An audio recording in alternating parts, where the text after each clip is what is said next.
मैं अब जिनको बुलाना चाहता हूं मैं बुलाऊं कि आप बुलाएंगे? मध्य प्रदेश ही नहीं, देश के युवाओं की पहचान हमारे बीच में बदले को लेकर आपसे संवाद करेंगे। आदरणीय प्रधानमंत्री, भारत माता की जय, भारत माता की जय। बैठिए।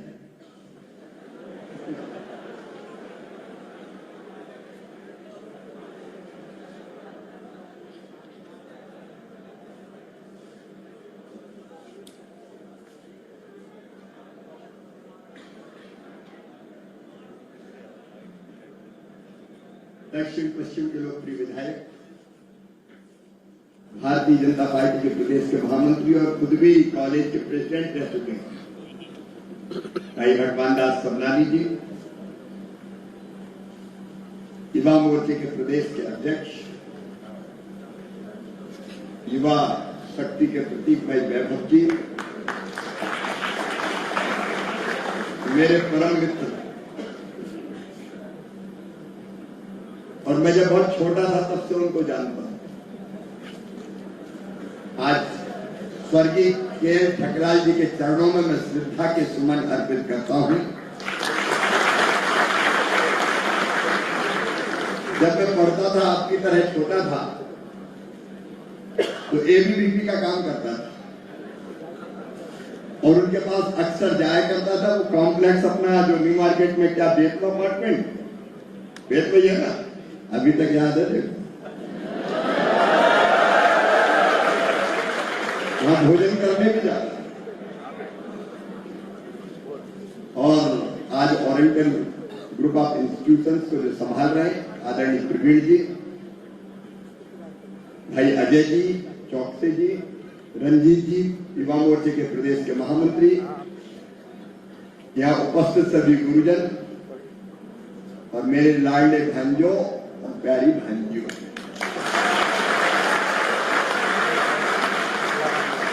विशाखा बहुत अच्छा बोली, लेकिन एक बात तो कही थी, मुख्य अतिथि। मैं अतिथि लग रहा हूं क्या?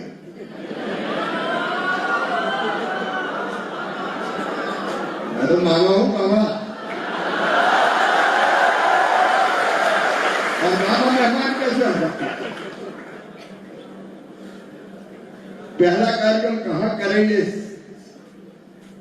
विचार चल रहा था, तो रंजीत ने कहा कि ओरिएंटल कॉलेज में आपको बुला रहे हैं, तो तुमने पुकारा और मामा चले आए। सबसे पहले सबको शुभकामनाएं देता हूं। मेरे प्यारे बेटा बेटियों, तुम हमेशा सुखी रहो, निरोग रहो, तुम्हारा मंगल और कल्याण हो, तुम्हारा भविष्य बेहतर बने और तुम मिलकर भारत का ऐसा भविष्य बनाओ कि दुनिया में नंबर 1 विश्व गुरु अपना देश हो जाए।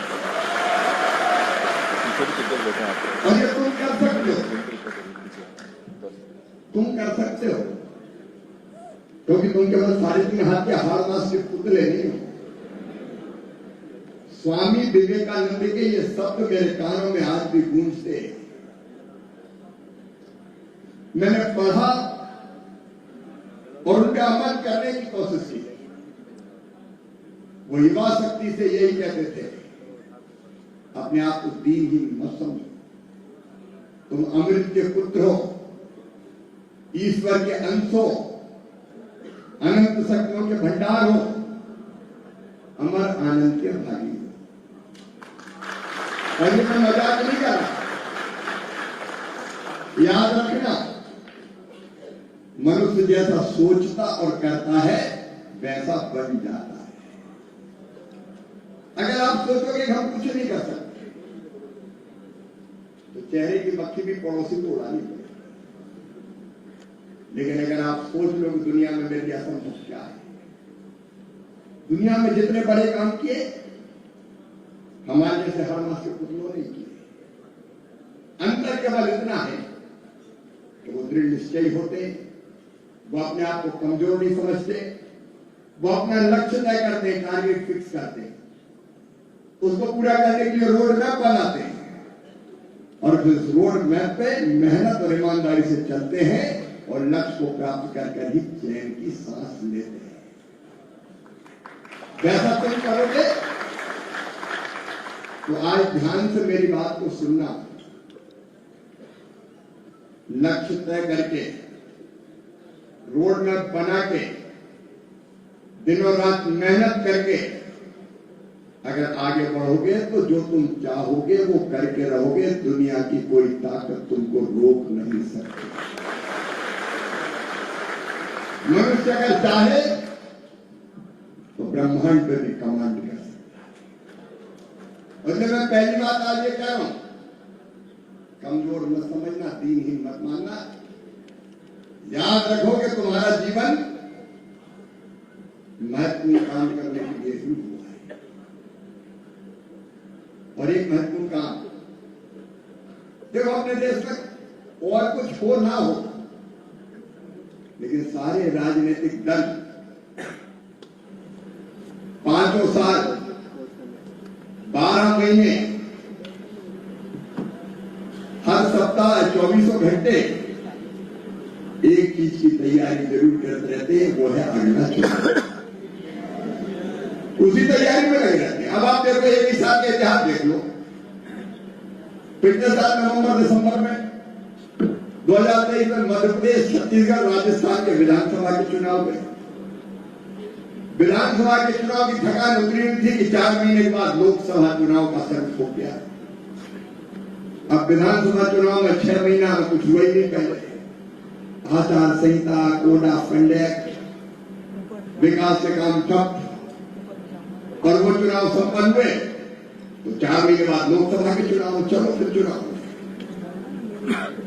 तो फिर आचार संहिता से लेकर बाकी सब चीजें, और उस 4 महीने के बाद फिर 4-6 महीने नहीं गुजरे, फिर चुनाव हरियाणा, जम्मू कश्मीर, झारखंड, महाराष्ट्र।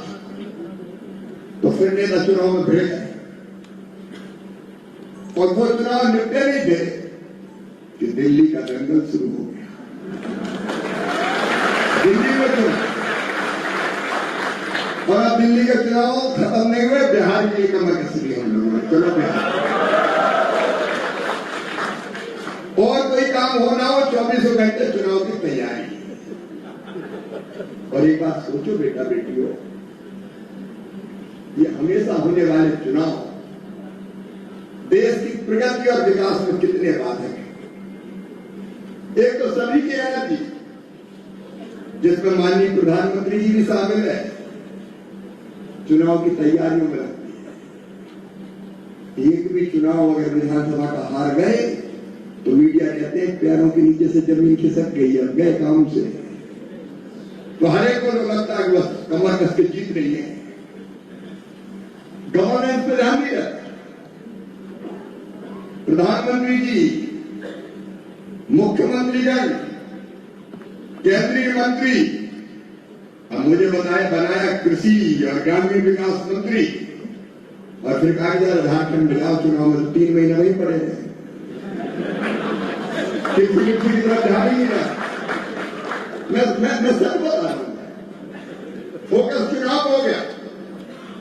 ऐसे कितने लोग लगे मेरे जैसे, और केवल एक पार्टी के नहीं, सभी पार्टियों में मंत्री, मुख्यमंत्री, सांसद, विधायक, जाओ भगवान दास बिहार जाओ, 4 महीने तक के बस छोड़ो। ये तो मजा आएगा। अब गंभीरता से सोच के देखिए, सबकी ऊर्जा खत्म हो जाती, गवर्नेंस पे ध्यान नहीं रहता, और पैसा अलग का होता। बताओ क्या बिगड़ जाता है अगर मध्य प्रदेश के विधानसभा के 4 महीने का तंत्र था, विधानसभा के और लोकसभा के इकट्ठे हो जाते, तो आलोकसभा भगवान दास सम्राणी एक इकट्ठे में चुनाव में निपट जाते हैं। अलग क्या एक पोस्टर बताओ, फोटो छाप दो।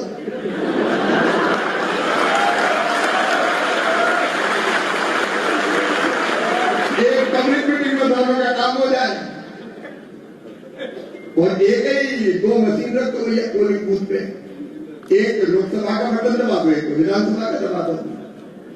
जनता को भी बार बार परेशान है, फिर वोट देने चलो, फिर वोट देने चलो, फिर वोट देने चलो। कितना पैसा खर्चा होता है? एक बार चुनाव कराने में 4.5 लाख करोड़ खर्च होता है। अभी शिक्षा स्वास्थ्य पर व्यय करते तो कितना फायदा होता है? क्यों अलग अलग चुनाव होने चाहिए? हर 4 महीने में चुनाव, हर 6 महीने में चुनाव, धन का अपव्यय होता है, गवर्नेंस प्रभावित होती है। अच्छा, ये पैसा तो मैं बता रहा हूं जो औपचारिक खर्चा होता है, पीछे से और कितना खर्चा होता है।